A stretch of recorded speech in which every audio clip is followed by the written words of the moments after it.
Hello, ladies and gentlemen, and welcome to another action-packed AWI Pod episode. We're reviewing another old-school pay-per-view. Ironically, it is another WCW pay-per-view. We'll get into that in a second, though. I am your host, Brent Piles, and with me, as always, is a man who said, I've been ready to do this since I watched it. He is the barroom brawler, disco dancing, dynamite stretching, intercontinental boy. Folks, he's G.R. tonight. Glenn, how are you? Oh, I'm not over tonight then. Okay. I didn't have anything, so I just cut it short. That's fine. Yeah, I'm good, thank you. I thought I did a good job of making it sound different that time. I hacked off a little bit of it, but yeah, I've made steps this week in my physical and mental health, so I'm in a good place at the moment. That is always a good thing. I mean, that's not always a good thing to do, is to get yourself into a good physical and mental health place. I know a lot of people struggle with that. I've struggled with that. I still struggle with it. I mean, it's a weekly struggle, but you have your good days and your bad days, definitely, and it's good that you're on a good day. That's right. I'm in a good week at the moment, so we'll see how we go. And, considering all things that happen within the football world, Glenn, the fact that you're in a good week this week is a good thing, because maybe a lot of your British cohorts may not be feeling the same way after the agonizing defeat in the Euros final in Spain. Yeah. But I like the way that Dan put it when I said, sorry, guys. And he said there's no shame in losing to the best team in the tournament. I think me and you both agreed that Spain was the best looking team all tournament. Well, I was listening back to last week's, and I called that 100% when we were talking about it, that it was going to end in glorious failure, and it did. Yeah, I felt good about it after the Palmer goal. Do you think you should have brought the younger guys on sooner? Do you think you should have done that? That's hard to say. Yeah, really hard to say. All these substitutions up to the final had worked. Yes. But what the time that they brought them on, so. And I mean, you could. How can you? They worked that time too, because he put the subs on and those guys got together and scored a goal. I think it was Saka, Bellingham, and Palmer. But as soon as he put the new guys on, you could tell it was like a new life in the team. So that's right. You can say what you want about him, but he got to 2 straight Euro finals. World Cup semi-final. Yes. He's most successful England manager since Sir Alf Ramsey, who was lucky to win the World Cup in 1966 at Wembley. Right. I mean, I know nothing about 1966, but no, you wouldn't. So, but go back as a football aficionado. Go back and watch that final. It's eye-opening. I will absolutely see if I can find that. I went back. Find it on YouTube. Easily. Is it okay? Perfect. There's also like a website that has like a whole bunch of old shit on there. That's where I watch all my old soccer, and I'm really trying to become like a student of the soccer game, because people probably don't know this. Well, I'm sure people do know this because I mentioned it, but like I haven't. I've always watched kind of like World Cup and international soccer, but I never really got into Premier League soccer until I started watching Arsenal with you. And so I try to go back and look at all the great players, because I want to know like what all the great players that all these people talk about looked like on the field. I just don't want to hear stories about it. I recently went back and watched some old Manchester United games because I wanted to see like what George Best was like, because I heard a lot about George Best but never seen him play. And wow, that guy was incredible. If he could have not been a fucking raging alcoholic, the things he could have done would have been insane.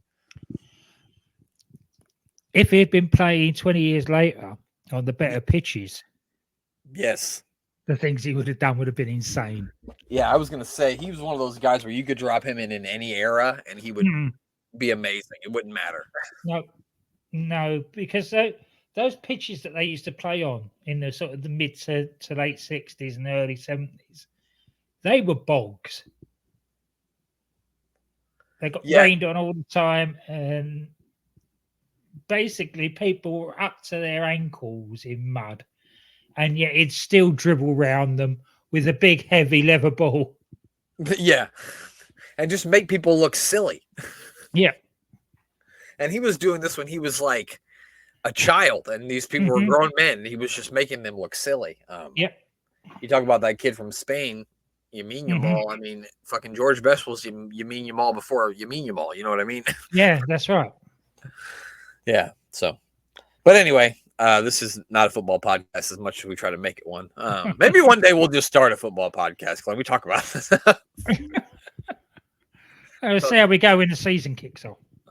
Yeah, we'll see. The season's going to be kicking off soon. As a matter of fact, our first preseason matchup, our first United States preseason matchup comes up next Wednesday, Glenn. I believe they're taking on Bournemouth next Wednesday. Yeah. I believe it's at SoFi Field where the 49ers play. It does not start until 9:30 Central Time. So that's like 6 a.m. or something like 6 a.m. where you live, something like that. I don't know. No, it'd be like 4 a.m.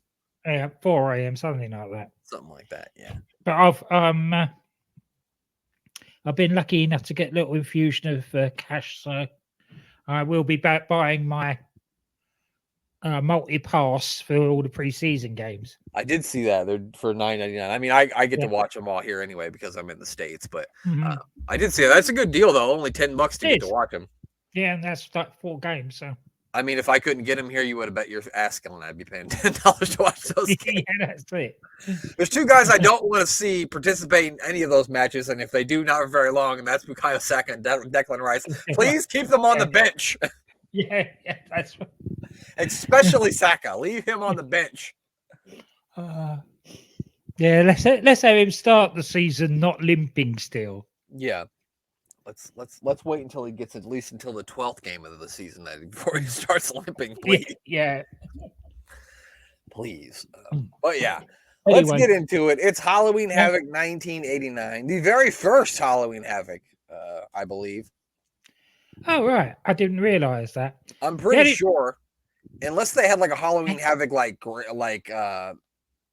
whatchamacallit, Clash of Champions Halloween Havoc or something. I believe this was the very first Halloween Havoc. It was October 28th, 1989 in the Philadelphia Civic Center in Philadelphia, Pennsylvania. This arena is actually very old. The original Philadelphia Coliseum was built in 1899. So, I mean, obviously there were upgrades and shit as the years go on. I was going to say, I'm assuming that, yeah. Which means that it was a sellout at 7,300 then. Yeah, definitely. It was actually closed in 1996 and demolished in 2005. It's not around anymore. It was a mainstay for NWA, WCW in the 80s. I got lots of show listings from there. Not a whole lot of WWF stuff, but they did run a lot of NWA, the Great American Bash Tour, of course, night 29 of the 1989 Great American Bash Tour, and a lot of NWA, WCW house shows. Which is really apt, seeing is that the first match on this show is a typical WCW opener. Yeah, I bet you if you watch most of the WCW pay-per-views from this era, either Tom Zink or Mike Rotundo started them off. And they started off tonight facing each other.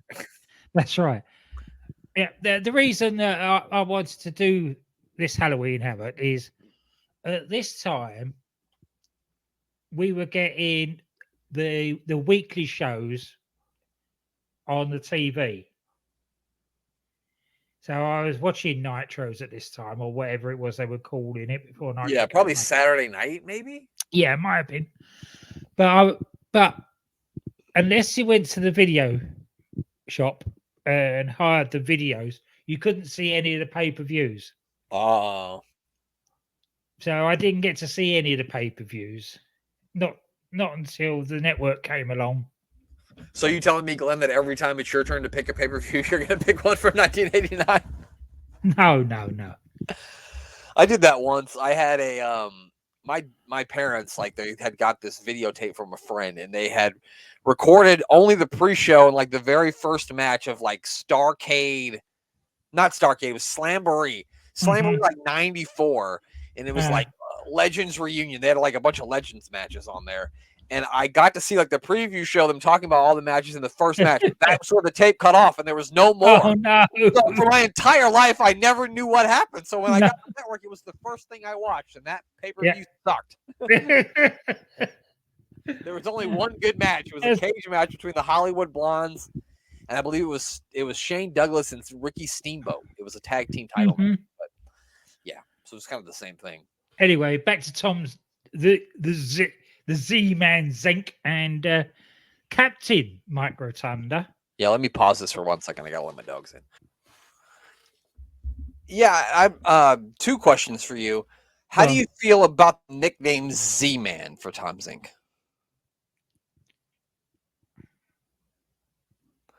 Do you think it added anything to him? No, because he stank anyway. I mean, he's a decent wrestler. Yeah, but other than that, he doesn't have a whole lot. No charisma or anything. So they were like, you know what? He has no charisma. You know what'll give him some charisma? We won't call him Tom Zink. We'll call him the Z-Man. Sounds all sorts of mysterious and. Z-Man sounds like a guy who drinks a lot of Zima. Are you familiar with Zima? No. It was an alcoholic beverage in the 90s. Right. And I feel like anybody who drank a lot of Zima in the 90s was probably called Z-Man. He'd come into the party, his friends would be like, Z-Man! He'd have total 90s hair and those fucking razor-thin fucking sunglasses. Oh, yeah. And then the other question I had for you is, what exactly is Mike Rotunda the captain of? Is he fucking like a riverboat captain? I don't know. I think that was partly what the gimmick was meant to be. But he's just sort of drifting aimlessly here after the collapse of the varsity club. And even so much that he's actually still in his varsity VC singlet. Yeah, that's what I thought. I thought maybe he's the captain of the varsity team, and that's why they were calling him Captain Mike Rotundo. But then I remember one of you guys, either you or the mayor, telling me about a Captain Mike Rotundo gimmick where he was like a captain of a ship or something, and I was like, wait a fucking minute. Yeah, he had a little sailor hat and everything. Yeah. Like he just sailed in on a yacht. Yeah. In fucking Philadelphia. Yeah, that's right. I'm sure there are people who have yachts somewhere in fucking Philadelphia and but I don't know why you would do that. I never understood people who take a yacht on a lake. I realize like Lake Michigan's really big, but I'm not going on a fucking yacht on Lake Michigan. That sounds white trash. If I'm going to go on a yacht, I'm going to get in the fucking ocean. That's right. I'm not going to do it on a fucking lake. No. God damn. You live in the Midwest. Don't try to make it the ocean. It's not the ocean. It's a lake. That's right. Sorry. Yeah. On to the match that we haven't talked anything about yet. Captain Mike is definitely in charge of one of those boats. Yeah. So yeah, 2 good in-ring workers here, and I mean, I think it's a good way to kick off the show. I mean, it was a decent match. The Z-Man had one thing going, and that was his mullet. Oh, definitely. Yeah. The trouble is that he hung on to that forever. That's true. In 1989, that mullet was sort of top of the range. By 1999, not so much. But he still wore it, though. Yeah, he still wore it. Shawn Michaels had rocked the mullet until like 97. Oh, God, yeah. Well, that was just desperation of holding on to his hair. Probably. I mean, he held on to it for a few more years after that, too. Imagine the struggle of him trying to cover up his bald spot with his pulled back hair. Must have been difficult. You got any notes on this match? Plenty of shoulder blocks to start with. Lots of them, yeah. Lots of them. And Mike Rotunda diving in and out the ring a lot. Yeah, it was a lot of Z-Man using his like quickness to kind of frustrate Captain Mike Rotunda, who's not used to this kind of speed on his yacht. I thought it was funny during this that JR, who already probably has extensively talked about all Mike Rotundo's college accolades, has now moved on to what he did as a 9-year-old in the punt, pack, and kick competition, which I found to be absolutely ridiculous. That's right. Trust your how to find something like that to talk about. Glenn, do you have any idea what a punt, pass, and kick is? No. Okay, so this is a competition that they would do at every elementary school. They did it at my elementary school around America. And if you got first, I never got first. I was not that athletically gifted. As you can tell, I'm a nerd who does a podcast with you in my basement. So I never won. But you would try to punt the ball, which is where you drop it and kick it with your foot. Yes, yeah.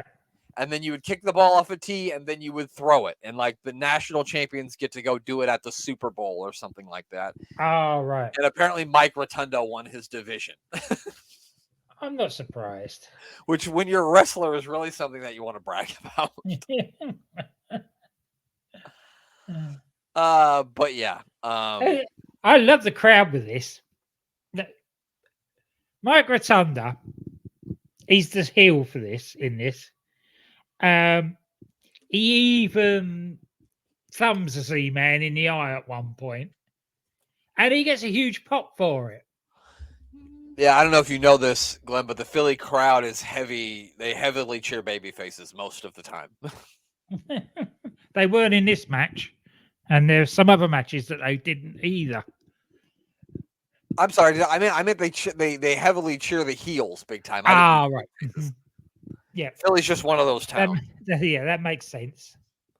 One time at a Philadelphia Eagles game, it was like around Christmas time, and they had like a Santa Claus guy come out there onto the field and wave to the people. You know what they did, Glenn? They booed him and threw fucking snowballs at him. That's what Philly's like. All right. Okay. Yeah. They hate Father Christmas. Yeah.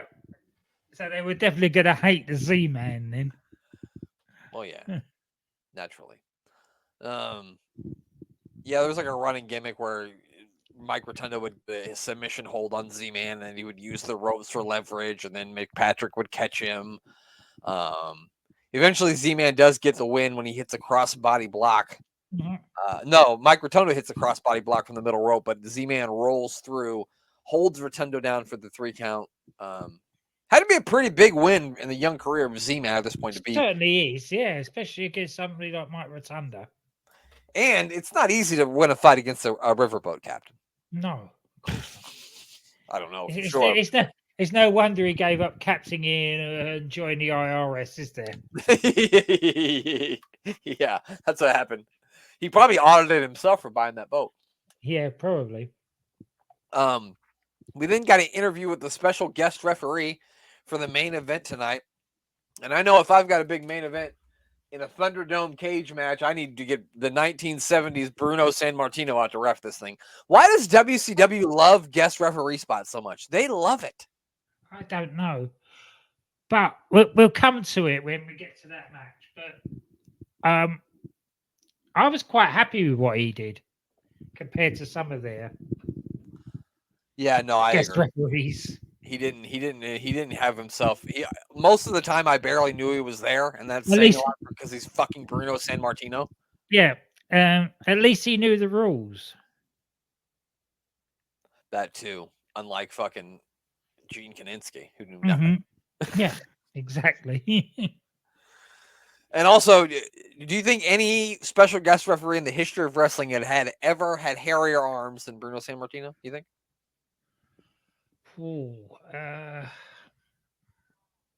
George Animal Steel.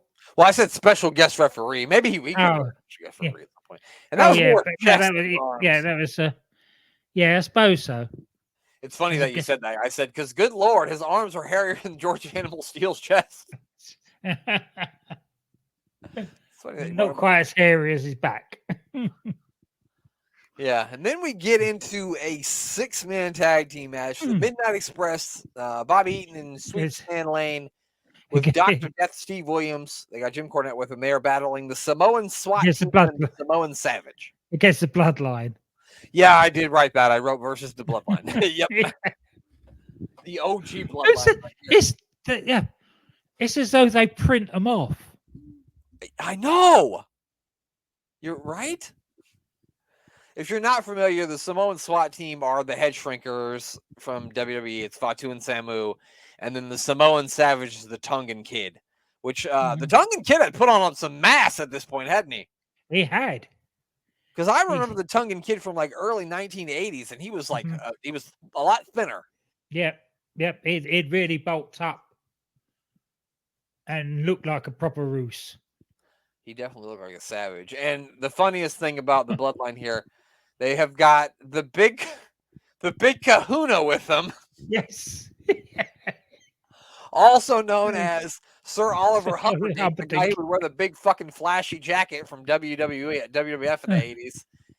And to see him with like an open button shirt, Mhm. walking down to the ring trying to look like a savage from what I saw when I was a child in the 80s, I laughed my ass off when he first Okay. came through the 'Cause I- curtain. I couldn't hold Because I did too.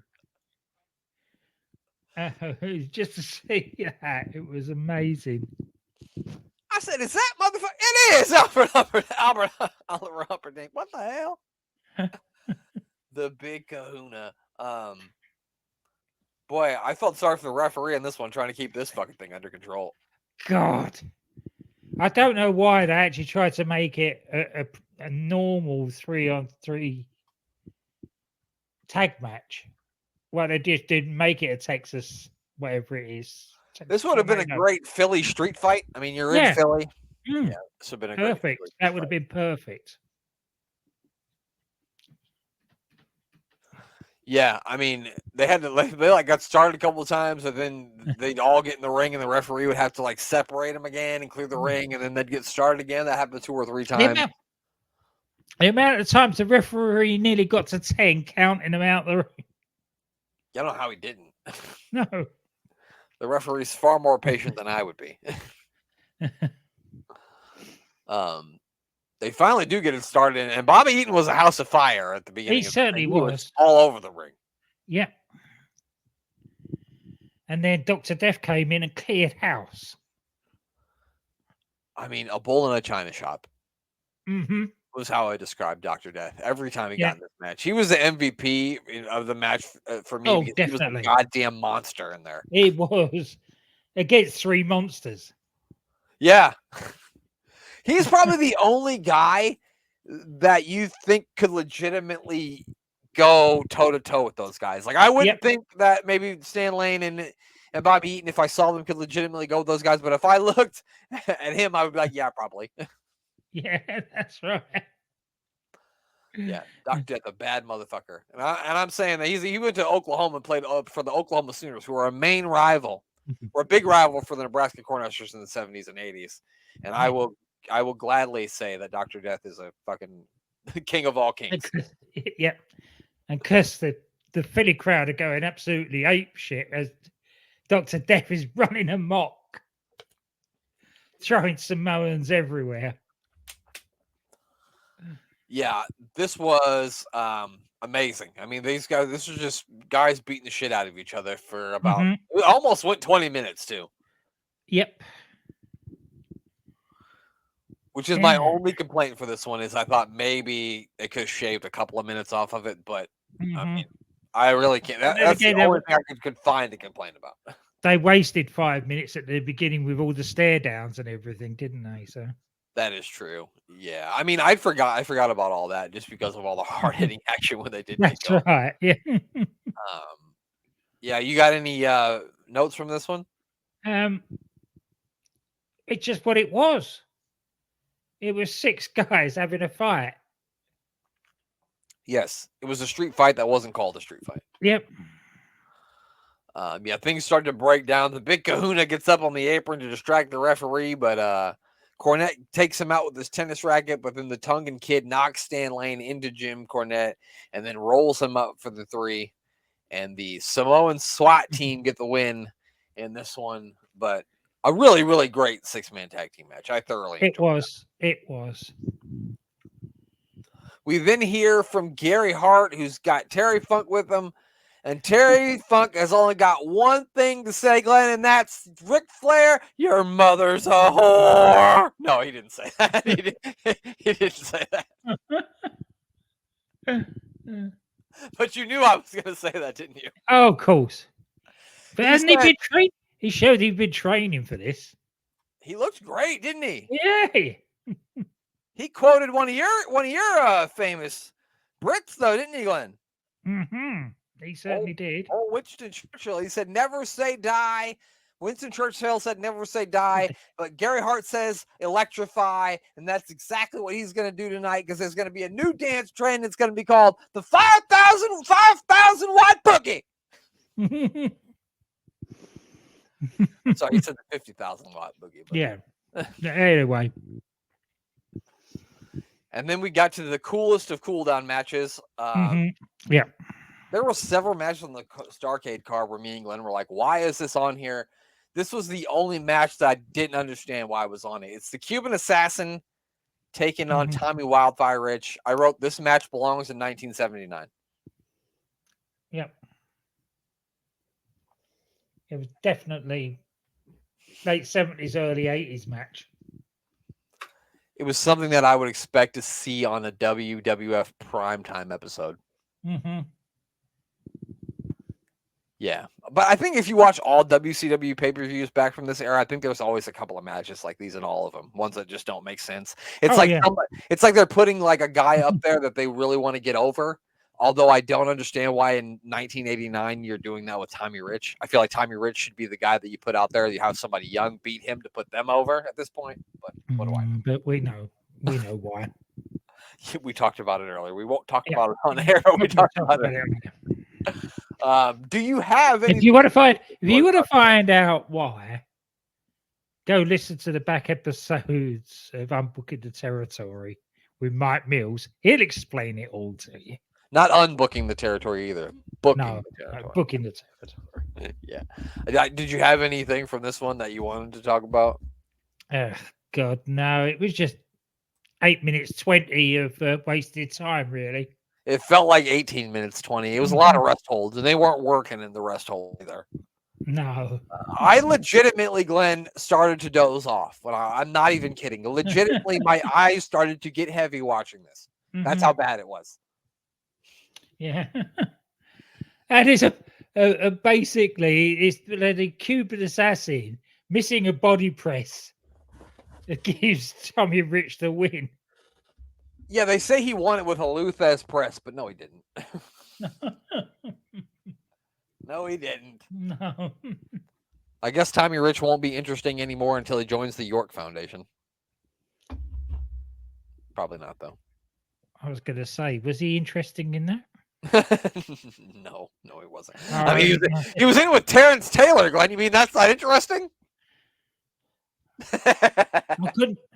There was only one thing interesting in the York Foundation, and it was neither of those two. Yeah, you're right. It was definitely the keyboard that she was using. I didn't understand what it was connected to. No, that's right. Especially back then.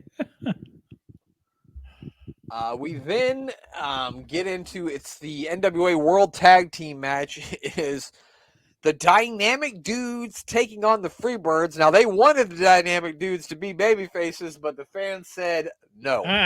No, they were going to boo them out of the building as well. And, I mean, Jim Cornette looked ridiculous with these guys with their fucking ridiculous bright yellow hats and even had the little skateboards like Cora Jade had on NXT 2.0. They literally had them. They did. And they didn't ride. At least Cora Jade rode it to the ring. They didn't ride them. They never got on them. No, they just had them. I know Jim Cornette had to be pissed when they told him he had to be saddled with these guys. Yeah, you were going to tell us a story about Jim Cornette. Yeah, so I looked around because I figured that there had to be a Jim Cornette hilarious story about these guys. And so I looked on YouTube and I found one rather quickly. He said he didn't want to throw his good friend JR under the bus, but that JR came up with the idea for these two to be in the tag team together because they wanted to have a babyface tag team to face off with the Midnights, and they thought these guys would be a good team to face off against the Midnights. So they have a match one night. It's in Philadelphia, the same place where this is taking place. I don't know if it's the same arena, but in Philadelphia, I assume it's probably the same arena. And the fans start chanting, "Johnny sucks." I'm not going to say the word, but you can imagine what word they use there. And Jim Cornette, just, looks around and he sees up in the crowd, they've got written on a bed sheet, a giant bed sheet. They've got written, "Johnny sucks Shane's." You know the word. Yes. and they're holding this up, right? And he said they're in the back afterwards, and Johnny just looks so demoralized, and he takes his boots off, and he has his head down. He's walking towards the shower, and he goes, "Well, I guess I'll just go suck Shane's." Cornette said that they were the most hated baby faces that he'd ever seen. Yep. And to this day, Johnny Ace is still the same. Yeah, fuck you, Johnny Ace. Yeah, so I mean, compared to the dynamic dudes, though, the fucking Freebirds look like the coolest motherfuckers on the planet. Yeah. So how would they not cheer the Freebirds and boo the dynamic dudes? Why would they not? Scott's blogger Doom. He said, sadly, the dude's terrible music was overdubbed, so we missed a lot of the bile from the crowd there. Yeah. We didn't get to hear the booing. Yeah, you can still hear the booing. Because they had to cut the music over with some generic beach music. Yeah. I'm surprised they didn't sample Everybody's Going Surfing from the fucking Beach Boys. That would have cost them too much. Probably. That's probably what they used in WCW. Yeah. It would have been perfect for them. So, I mean, what'd you think about the match? This wasn't a bad tag match, actually. It really wasn't. It really wasn't. It was what you would expect from two decent teams. For whatever you say about the dudes, they weren't a bad tag team. I mean, I always thought Shane Douglas was a pretty good in-ring worker. Yeah. And I haven't seen a whole lot of Johnny Ace to make an assumption on if he's good or not. But I thought they were fine in this tag team match. The crowd just hated them. The crowd wanted nothing to do with them. And I totally get it because they look like fucking total douchebags. They might have liked him in California, dude, but they're not going to like him in fucking Philly.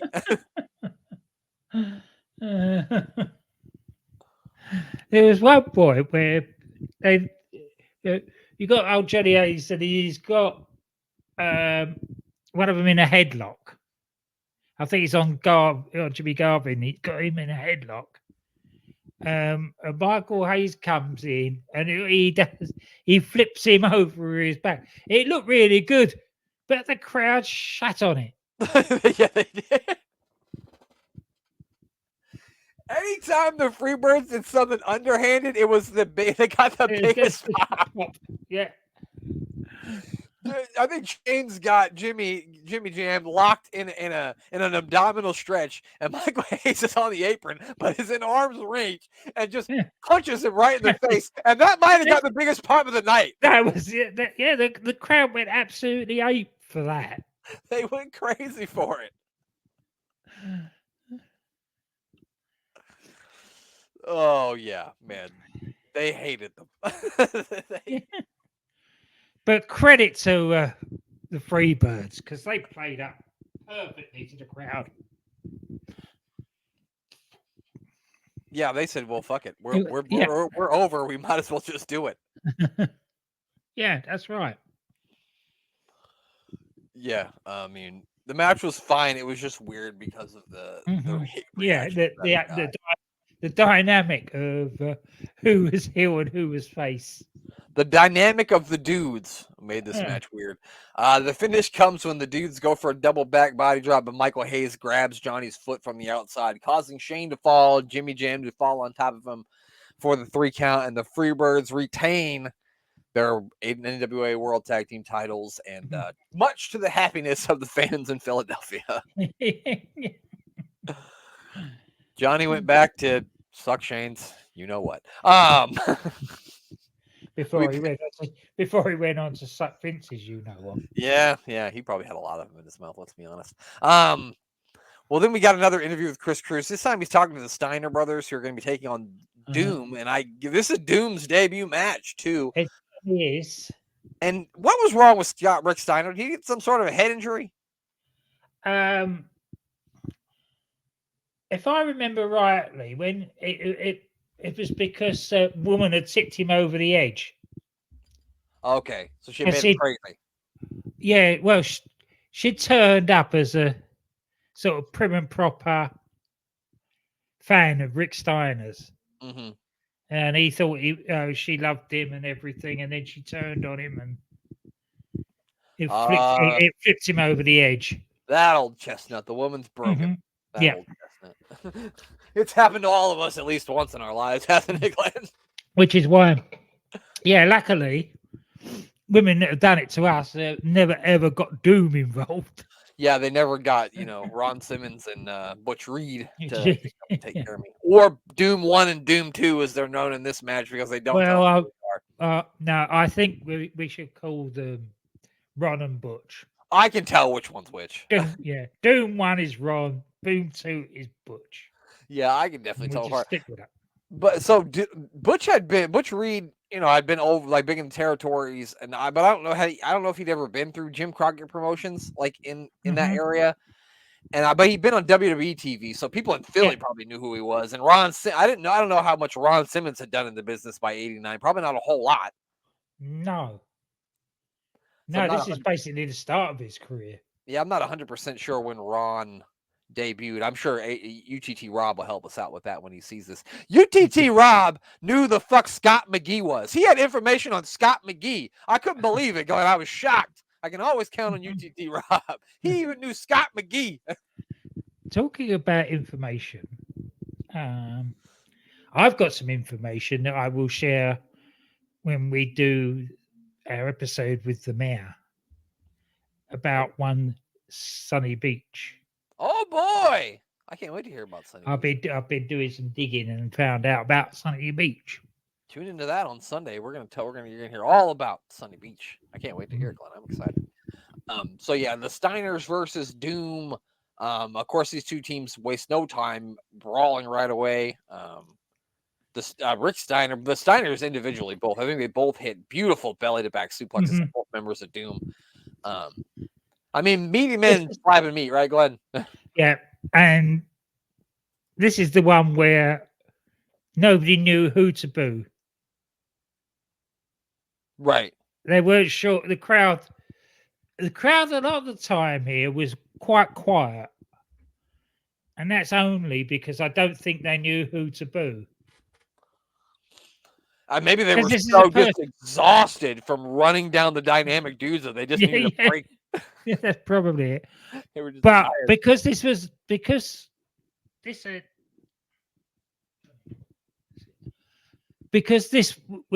personal issues. Yeah. Between Woman and Rick Steiner. If you hadn't been watching the regular weekly shows, you wouldn't have known that this was a personal thing, as she had employed Doom to take out the Steiners. They did a pretty good job of explaining that on commentary. And while I didn't watch WCW at the time, I would have been like 5 years old. Yeah. And I haven't gone back and watched any of the TV shows, but like I only knew about that stuff because I think you and the mayor have told me about it. That's the only reason why I knew. I didn't know that that's how Woman debuted in NWA, WCW, or any of that. So, but I thought they did a good job on commentary of explaining that Woman had brought these guys in. I guess Kevin Sullivan had kind of picked these guys out for her, and then when she had them, she got rid of Kevin Sullivan too. That's right. Yeah. Woman was a woman who knows what she wanted, wasn't she? She was. Yeah. What did you think about this one? Poor Nancy. I love this. But then again, I was a big Steiner fan at that time, so this ticked the boxes for me. I don't know. I mean, if you like tag team wrestling, there's nothing in this that you couldn't like. I mean, no, it's too.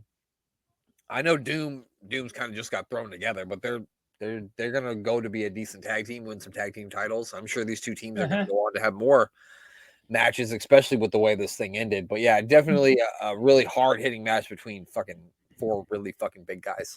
Yeah, and the fact that it's not even a slip of knuckle dusters or anything. That Woman actually loads up Ron's mask. Yeah, she loads up Ron's mask and he headbutts Rick. Knocking him out cold. To get the win. Yeah. Which in my notes I wrote penning him for a 2 count. I don't know why I wrote that. I don't know why I thought this match could end in a 2 count, but it can't.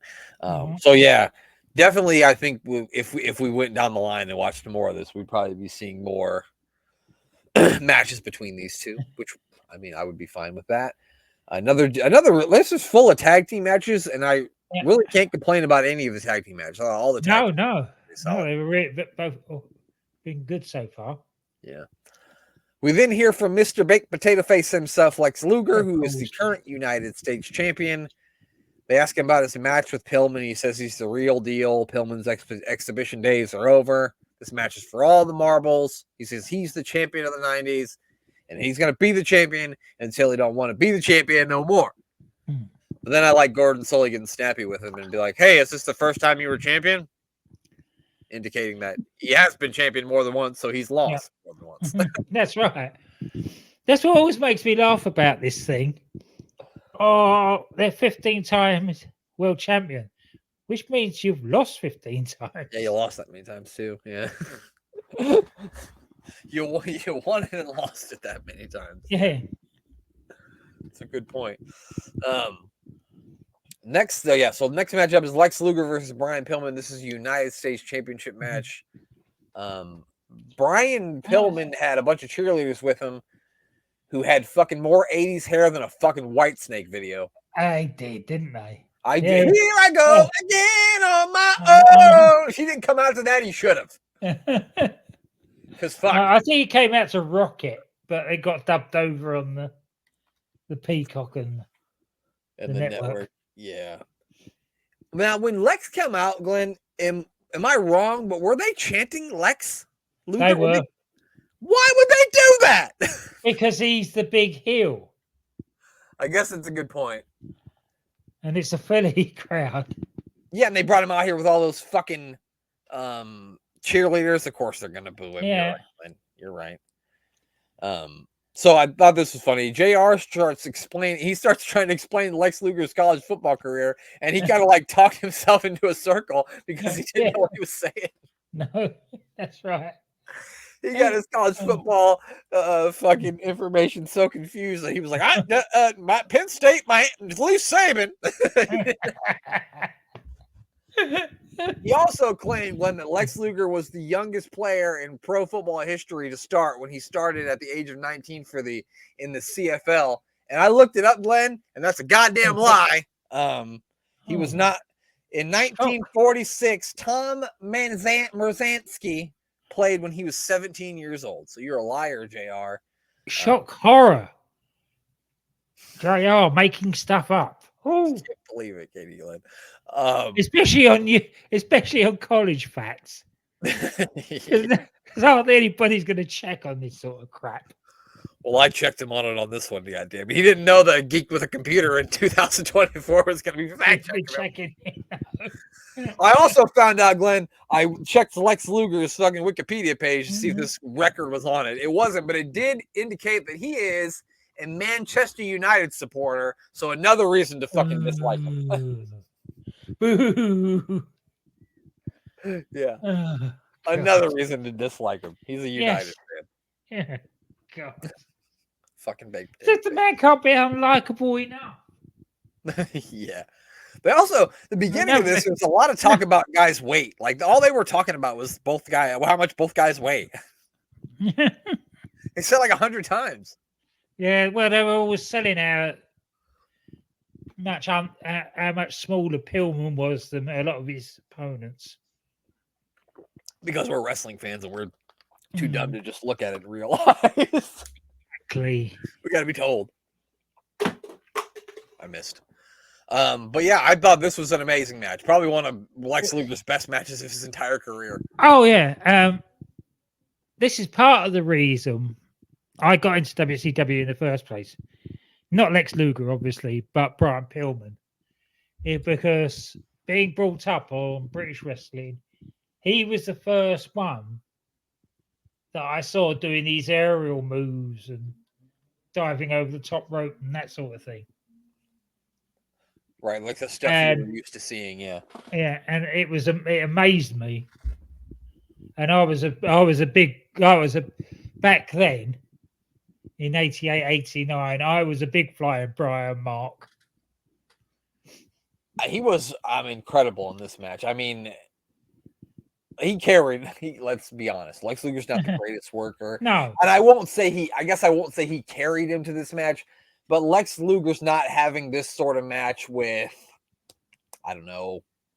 I'm trying to think of somebody. He couldn't even have this sort of match with Sting, I don't think. And Sting's a good worker too, but I don't think he could even have this great of a match with Sting. No. Pillman gets plenty in here and actually shows his power. At one point, he actually manhandles Luger. And if you look at Luger, you wouldn't think he could be manhandled by the smaller guy like it.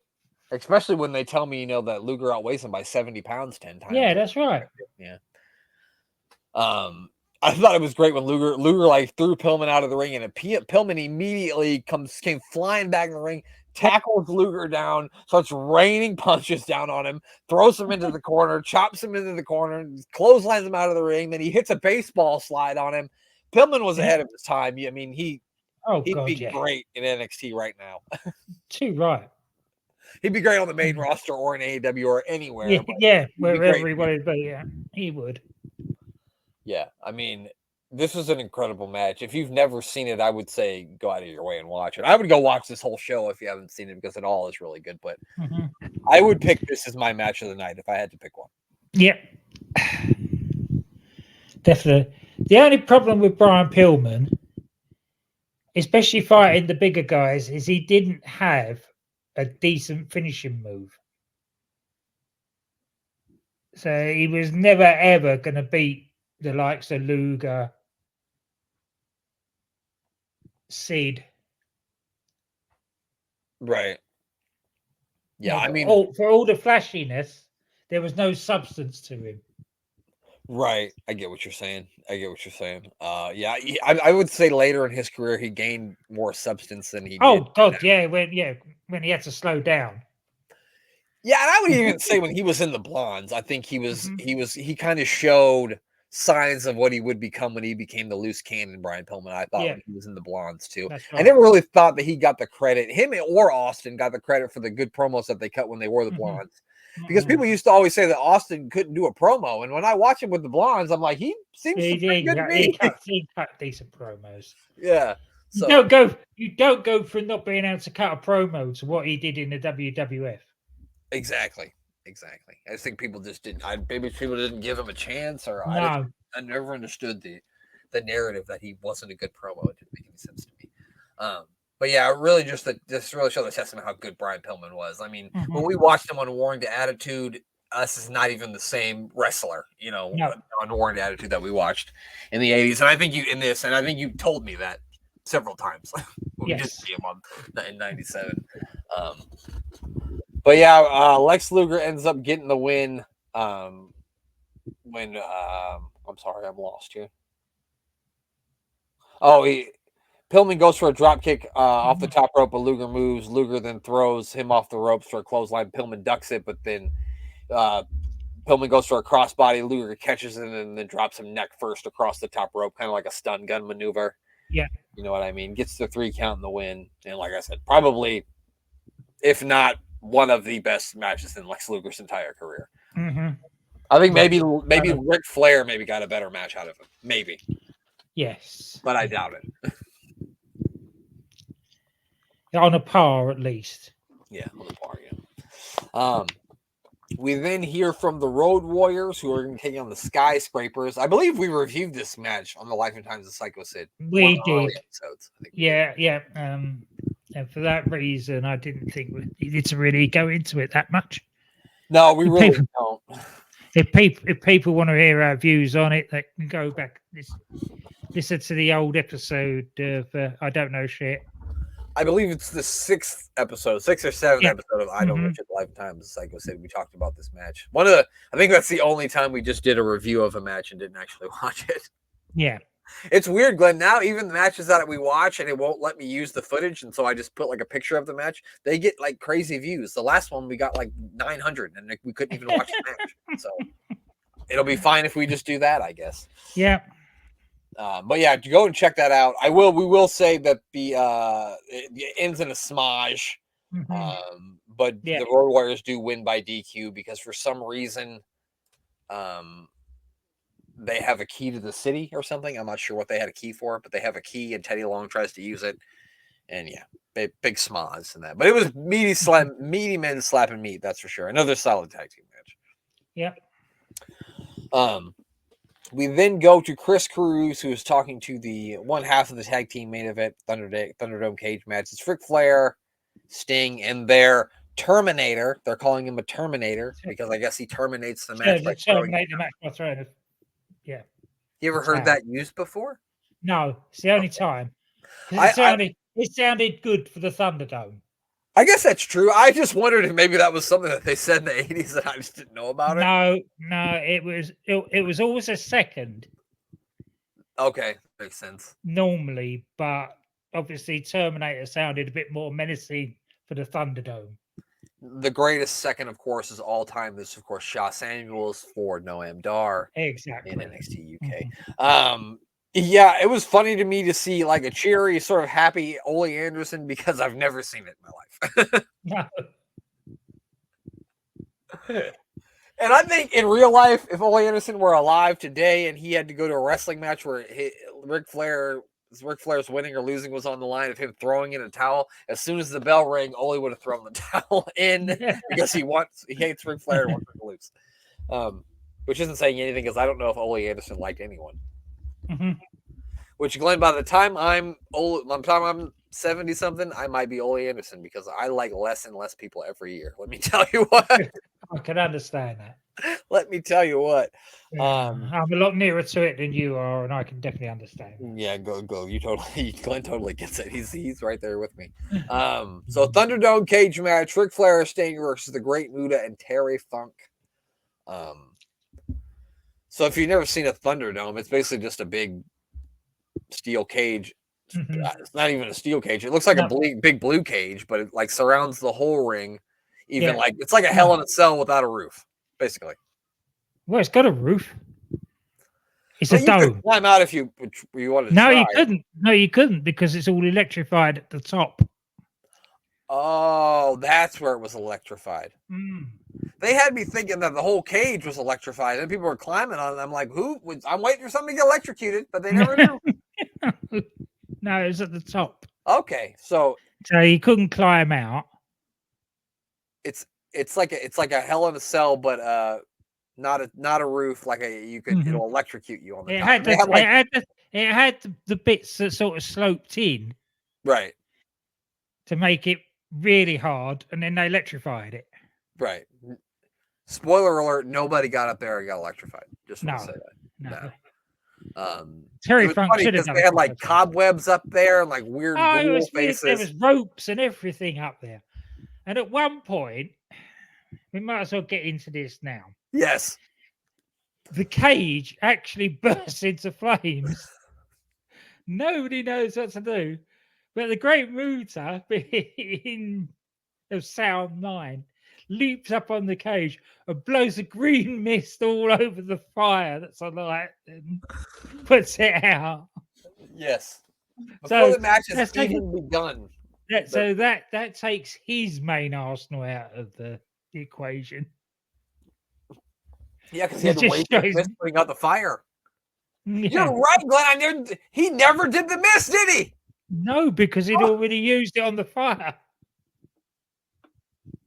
They ruined the match. No, I'm just kidding. It was fine, but yes, before the match even starts, the Great Muta has to put out a fire, and that's the most WCW ever. I also thought it was funny, like when the Great Muta and Gary Hart are coming to the ring, they have like a weird-looking mobster dressed guy behind them, and he's like walking backwards, and I was just like, fall. I really wanted him to fall, but he never did. Damn it.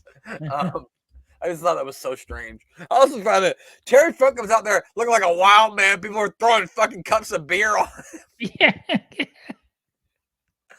I even saw some fucking crazy drunk Philly fans challenging him to a fight in the front row. Terry Funk will beat your fucking ass, buddy. I don't care how drunk you are. No, that's right. You do not want to do that. The last thing you're going to hear is, your mother's a whore. And that's it. You're going to wake up in the hospital. And then, I know they're not a sound mind because they've all had too much to drink. But if you look at the way that Terry Funk and Ric Flair are laying into each other, they're not work chops and punches. No. No, absolutely not. They get the cage down, and they were. I was funny. They referred to Ole Anderson as the Rock. The Rock Ole Anderson? You ever heard that? No, I never heard of him called the Rock before. Maybe it was something they were trying for Halloween. Yeah. Well, if I was going to describe Ole Anderson's personality, I would describe it as a rock. So. I guess that works. Anyway, tell me about the match. What did you think about this insane? I love this cage match. I know you're not that keen, but I love this. I just thought it was absolute pandemonium. Even to the fact that the cage had holes big enough that a man could virtually pass through it. And they tried at one point to get Muta for it. The thing is, Glenn, I liked it when it got to be more of the pandemonium. I didn't like so much in the beginning stages of it when they were like making them tag in and out. Oh yeah, it's just weird. You got this environment where we're in an electrified cage, but we've got to tag in and out. It just didn't make any sense to me. I don't think it made any sense to them either. So that was probably called on the fly that they were just going to go for it. Yeah, and especially with the animosity between Flair and Funk anyway. Yeah, which that's another thing that I'm going to ask us to go back and review, because I do want to go back and look at that Terry Funk, Ric Flair, I Quit match from the Clash of the Champions show. So we're going to talk about that too, which is leading into this match. I think they had another match before it, maybe for the NWA title, perhaps, because Ric Flair is the champion at this point. Oh, yeah. They've got Gary Hart is their Terminator, and Ole Anderson is this team's Terminator. What were some of your favorite spots from this one? Funk and Muta double teaming Sting, take it. The timing, the way that they're alternating elbow drops on him, absolutely great. Yes, I love that too. That was fucking awesome. They were just one right after another, and the way they would both wind up when they did it too, it was amazing. Yeah, really good stuff. And that is the point where Flair comes in, makes the save, and all pretense of it being a tag match goes out the window. Yeah, maybe that's why that was one of my favorite spots, because that's when the fun really started for me. Yeah, that's right.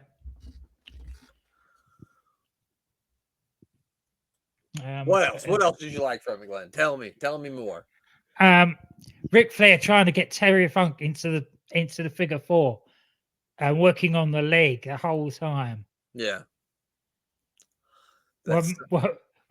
Why Sting was swinging around like Tarzan, because he had Muta trapped in the cage, halfway up the cage. Yeah, there was literally like a rope you could swing from. Yeah. And the funniest thing was, like, Terry Funk was up there too, and Ric Flair tried to use the rope to swing, and he wasn't as eloquent with the rope swinging as Sting was. Sting was, no. Yeah, Ric Flair should mostly stay on the ground. I mean, that one high crossbody block is all he should ever try. And Muta actually gets shocked at one point. Did he? I must have missed it. Yeah. He actually, you see the sparks fly, and he's comes straight back off the cage. Oh, damn! How did I miss that? Yeah. Yeah, and then like at one point, Great Muta went under the ring at one point, so I thought something big was going to happen when he came back out, but I guess he was just trying to confuse him, because he just popped back out and started fighting with Flair. Yeah. Yeah, they were fucking fighting all over the place. Yeah, Flair puts Muta on the figure floor while Funk is beating on. Like, Funk is hanging, like, literally one leg hanging upside down, while Sting is rope swinging and slamming into him. Yeah. And then at one point, they tie Sting up with the rope. He can't get out. Ole Anderson's horrible with the knot because he gets up there to try to help him. It took him 20 minutes. Yeah. And while that's going, poor old Ric Flair's being double teamed.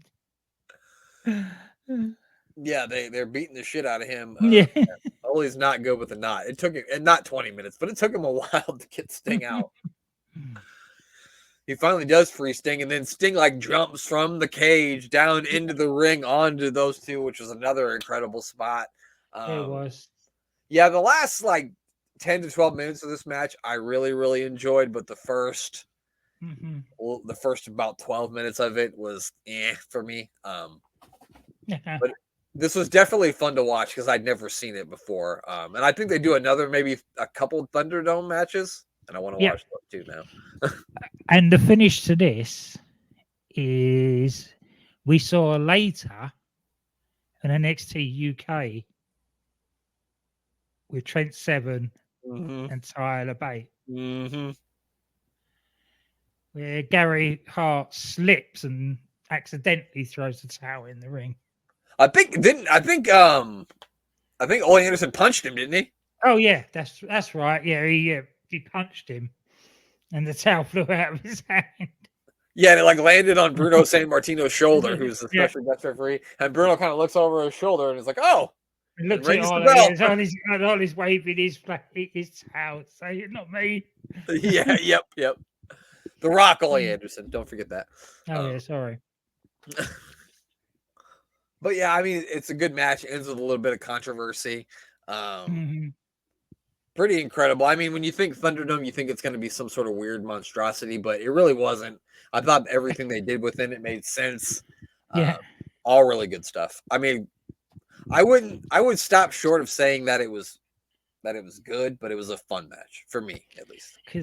Considering what they did later on when they used electricity with the electric chair. Oh God, this is on a different level completely. Well, that's what it is. This is the same cage they use for Chamber of Horrors, isn't it? It probably is. Yeah, yeah, I think it is. Yeah, I think it is.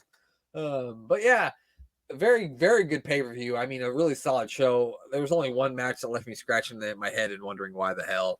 And so we always do the thumbs up method here. And I'm going to go ahead and give this one 2 solid thumbs up. It was a good watch. I recommend it to any wrestling fan. Mm-hmm. Yep, definitely. I'm giving it 2 thumbs up. We're giving it 4 thumbs up. So there you go. I enjoyed it. I wouldn't say a lot more than I enjoyed Starrcade, but I enjoyed it marginally more than I enjoyed the Starrcade show that we watched last week. But I think we're going to do this once a month. Well, I'll pick a pay-per-view, and then Glenn will pick a pay-per-view, and we'll review them. Anything that's outside the norm of what we normally do. We don't normally watch 80s NWA, WCW because it would be far too good for our taste. We stick to the 90s when it got bad. That's when right. they took the NWA out of it and it got bad. But we'll be back next week with the good, the bad, the ugly, the Attitude Era. Our review of 1998 WWE. We'll be back with that next week. So be on the lookout for that. Glenn, who do you want to plug before we end this edition? The guys that Unbooking the Territory, which are Dan and Rob, doing the first and last of wrestling, and their side projects, Unstacking to Territory, Unbooking the Tankatory, and being the Elite Gator Golf, where they've packed away the Gator Golf set and did all sorts of bar sports for their second series. So go out and check out those guys. Of course, the Doctor Who podcast with Danny Inside. That's an SJP World Media. And DDT Wrestling with DC and Doc. That have a new episode out Friday or Saturday. There you go. And I noticed that some Unstacking the Datatory is back. So make sure you check that out on UTT. You might have said that and I just wasn't listening. Make sure you give the other member of our podcast team, the Mayor of Canton, to follow at Mayor of Canton on the Twitter X machine. He doesn't meet with the mayor every well. Sometimes he does, sometimes he doesn't. Be on the lookout for him when he does. But you definitely give the mayor a follow. And check out, of course, Sports Wire Radio. Give our buddy Thomas Bryce a follow on all social media platforms. That's Thomas B. Rice. Don't forget about his mixtape, which will be dropping soon. I'm just kidding. He's busy. He can't do mixtapes. And make sure you check out the Life and Times of Psycho Sid. We are up to episode 41 this week, and I believe Sid is going to be entering a feud with Vader to see if he can become the #1 contender for Shawn Michaels' World Wrestling Federation Championship. So that'll be interesting. I believe he also has a match with Goldust that we're going to be looking at. So match with Goldust, maybe some back and forth promos between him and Vader, and then a match with Vader to see if he can be the #1 contender. Which means we're going to get to heel Sid in WWF soon, which is better than hit babyface Sid because he makes less sense. Certainly. So that's going to be fun. Be on the lookout for that. Episode 41 will be out on Friday. That is it. I don't think I have anything else to plug. That's it. That's all. Only thing